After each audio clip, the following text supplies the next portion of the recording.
नमस्कार, आप देख रहे हैं डीडी न्यूज़ पर हमारा विशेष समाचार प्रसारण। मैं हूं आंचल गुलाटी कुंबर और मेरे साथ है मेरी सहयोगी मनीषा। आगे बढ़ने से पहले एक रुख सुर्खियों का।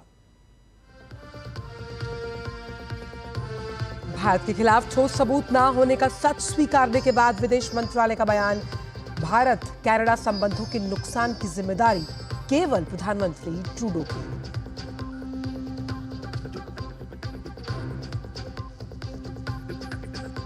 प्रधानमंत्री मोदी अंतर्राष्ट्रीय अभिधम्म दिवस समारोह में होंगे शामिल, सभा को करेंगे संबोधित।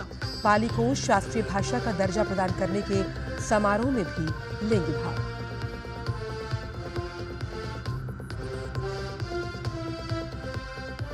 आज पंचकुला में शपथ लेगी हरियाणा की नायब सरकार। प्रधानमंत्री मोदी समेत बीजेपी और एनडीए शासित राज्यों के मुख्यमंत्री और उप मुख्यमंत्री होंगे शामिल।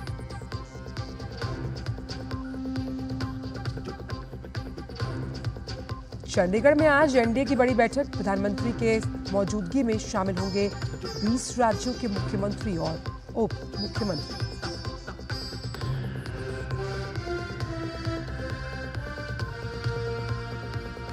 बीजेपी चुनाव समिति ने की महाराष्ट्र के उम्मीदवारों पर चर्चा, सीट बंटवारे पर भी हुई बात। वहीं कांग्रेस ने झारखंड के लिए नियुक्त किए 3 वरिष्ठ समन्वयक।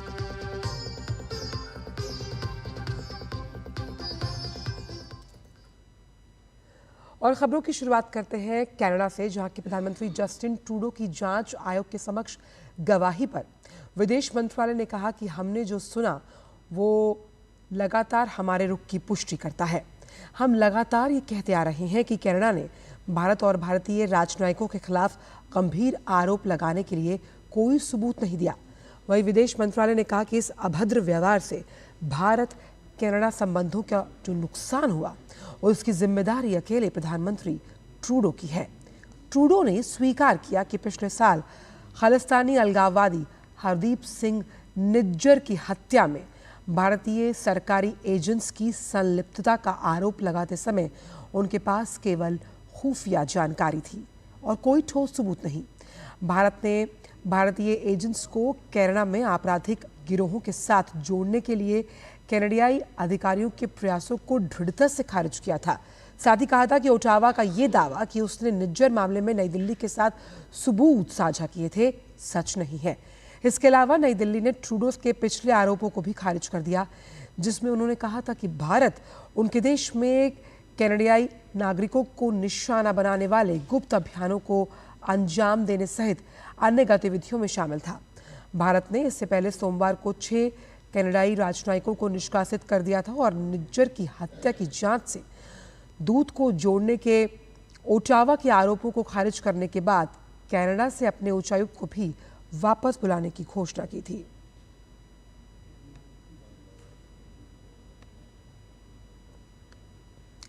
भारत और मॉरिटेनिया के बीच 4 समझौता ज्ञापनों पर हस्ताक्षर किए गए। दोनों देशों ने संस्कृति, विदेश कार्यालय संस्थानों, विदेश कार्यालय परामर्श, राजनयिक और आधिकारिक पासपोर्ट धारकों के लिए वीजा छूट समेत 4 एमओयूज पर साइन किए हैं। अंतर्राष्ट्रीय शांति और सुरक्षा को मजबूत करने के लिए साझा हित के विभिन्न क्षेत्रों में द्विपक्षीय संबंधों को बढ़ावा देने के लिए भारतीय विदेश मंत्रालय और मॉरिटेनिया विदेश मंत्रालय के बीच समझौते पर हस्ताक्षर किए गए। राजनयिकों के प्रशिक्षण सहित लाभकारी क्षेत्रों में सहयोग की सुविधा के लिए भारतीय विदेश मंत्रालय के तहत Sushma Swaraj institute of foreign service और मॉरिटेनिया विदेश मंत्रालय के डिप्लोमेटिक एकेडमी के बीच समझौता ज्ञापन पर हस्ताक्षर किया गया। वहीं राजनयिक, आधिकारिक और सेवा पासपोर्ट धारकों के लिए वीजा आवश्यकताओं में छूट के अलावा दोनों देशों के बीच कला और सांस्कृतिक आदान प्रदान को बढ़ावा देने के लिए समझौते पर हस्ताक्षर किए गए हैं।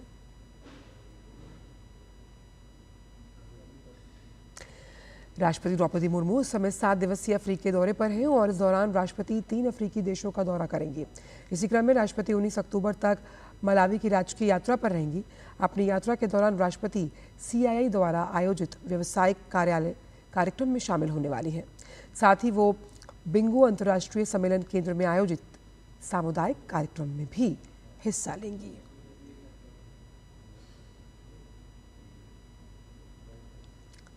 आज अंतर्राष्ट्रीय अभिधम्म दिवस है। प्रधानमंत्री नरेंद्र मोदी इस अवसर पर आयोजित एक विशेष कार्यक्रम में हिस्सा लेने वाले हैं। नई दिल्ली के विज्ञान भवन में आयोजित होने वाले इस कार्यक्रम में पाली को शास्त्रीय भाषा के रूप में मान्यता भी दी जाएगी। आपको बता दें कि अंतर्राष्ट्रीय अभिधम्म दिवस पाली को शास्त्रीय भाषा के रूप में मान्यता देने के साथ साथ बौद्ध धर्म की समृद्ध विरासत को संरक्षित करने और बढ़ावा देने के भारत के प्रयासों में एक महत्वपूर्ण कदम है। पाली को शास्त्रीय दर्जा देकर भारत इसके ऐतिहासिक महत्व को स्वीकार करता है और ये सुनिश्चित करता है कि बौद्ध धर्म ग्रंथों का गहन ज्ञान भविष्य की पीढ़ियों को प्रेरित करता रहे। हरियाणा की नायब सरकार आज पंचकुला में शपथ लेने वाली है। प्रधानमंत्री समेत बीजेपी और एनडीए शासित राज्यों के मुख्यमंत्रियों और उप मुख्यमंत्री उसमें शामिल होने वाले हैं। नायब सिंह सैनी आज दूसरी बार मुख्यमंत्री पद की शपथ लेंगे। विधानसभा चुनावों में जनता का जनादेश लेकर लौटे सैनी के साथ उनके मंत्रिमंडल में कुछ नए चेहरे भी शामिल होंगे। मनोहर लाल के उत्तराधिकारी बने नायब सिंह सैनी की अगुवाई में बीजेपी ने चुनावों में बेहतरीन प्रदर्शन करते हुए 48 सीटें जीती और राज्य में हैट्रिक लगाई। नायब सरकार शपथ लेते ही अपने पहले वादे को पूरा करेगी और 24,000 युवाओं को नियुक्ति पत्र बांटा जाएगा।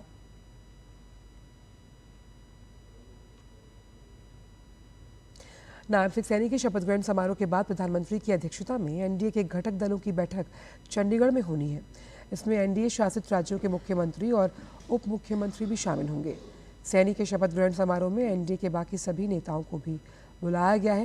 प्रधानमंत्री एनडीए के नेताओं और प्रतिनिधियों की बैठक की अध्यक्षता करेंगे और सहयोगी दल के नेताओं को संबोधित भी।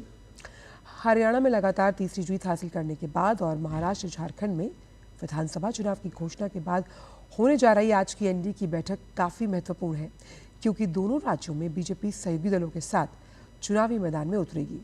बैठक में कई विषयों और मौजूदा राजनीतिक हालात पर चर्चा होनी है। एनडीए के कई नेता बुधवार शाम को ही चंडीगढ़ पहुंचे। बैठक में एनडीए के 31 घटक दलों के अध्यक्ष और प्रमुख नेता शामिल होंगे। खास बात यह है कि इससे पहले कल जम्मू कश्मीर में उमर अब्दुल्ला के शपथ ग्रहण समारोह में इंडी गठबंधन के नेता एकजुटता का संदेश दे चुके हैं। यानी आगामी चुनाव में फिर एक बार से एनडीए और इंडी के बीच जबरदस्त मुकाबला देखने को मिलेगा।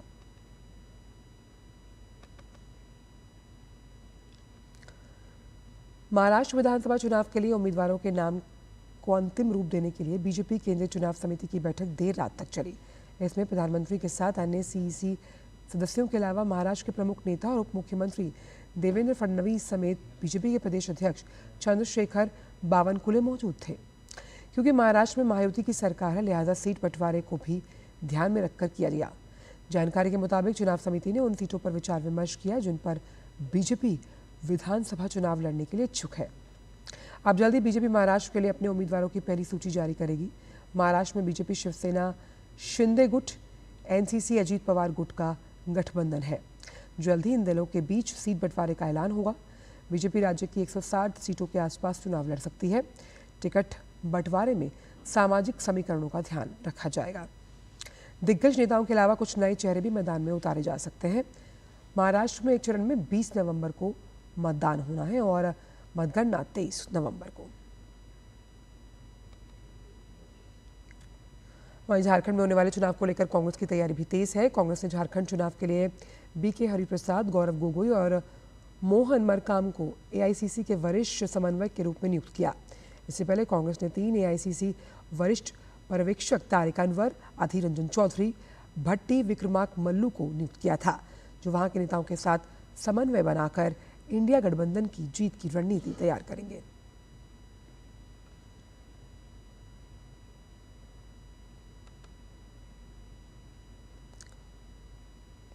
मध्य प्रदेश की राजधानी भोपाल में शरद पूर्णिमा की रात माता गौरा और बाबा बटेश्वर की स्थानीय शीतल दास की बगिया पर बड़े तालाब में नौका विहार किया गया और इस मौके पर भजन मंडली ने से बढ़कर एक भजनों की प्रस्तुति दी और माहौल को भक्तिमय बनाया।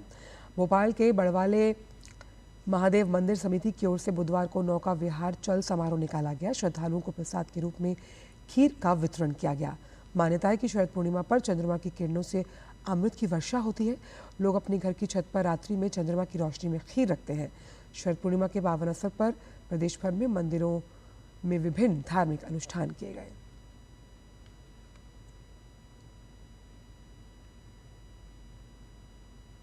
फिलहाल इस विशेष समाचार प्रसारण में इतना ही। मुझे और मनीषा को दीजिए इजाजत। नमस्कार।